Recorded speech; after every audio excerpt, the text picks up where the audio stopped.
था कि उससे पहले Maaz used to be the lead vocalist, I used to be his accompanying musician.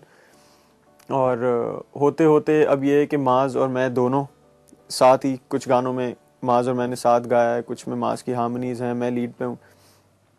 तो इस तरह ये था कि माई music journey was very stable right from the start.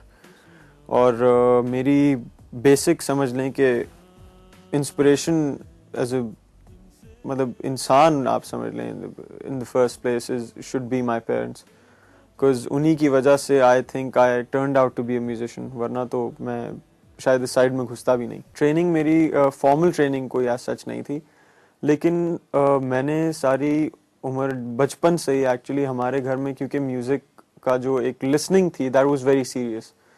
मैंने बहुत किसी एक समझ लें इन माय अर्ली डेज बहुत ज़्यादा वहाँ मैंने बहुत ज़्यादा क्लासिकल म्यूज़िक, इंडियन, रफ़ी साहब, लता जी, इस तरह के सिंगर्स को, किशोर दा, इन सारों को बहुत ज़्यादा सुना था मैंने। तो मतलब ये था कि उस सारी चीज़ को सुनने के बाद when I got into the western side of music, तो मैंने उधर भी बहुत सारी चीज़ें सुनने के बाद फिल्टर करके वही चीज़ें सुनी जो उस क्लास को केटर करती थी जो मैं सारी ज़िंदगी सुनता आया था। तो ऐसा नहीं कि मैं मेटल नहीं सुना, या मैंने बहुत कोई जिसे कहते हैं रॉक म्यूज़िक या हार्डकोर पॉप म्यूज़िक नहीं सुना मैंने सब कुछ है, लेकिन बात ये कि जो सोल आपको इस म्यूज़िक में मिलता है वो आप किसी और जॉनर ऑफ म्यूज़िक में नहीं देख सकते। और मेरे लिए बेसिकली म्यूज़िक इज़ मेडिटेशन। मैं जिस वक्त भी म्यूज़िक करने बैठता हूँ, मेरे लिए it is the biggest means of meditating, because मैं मेडिटेट किसी ऐसे म्यूज़िक के साथ नहीं कर सकता जो मेरे सोल को टच ना करता।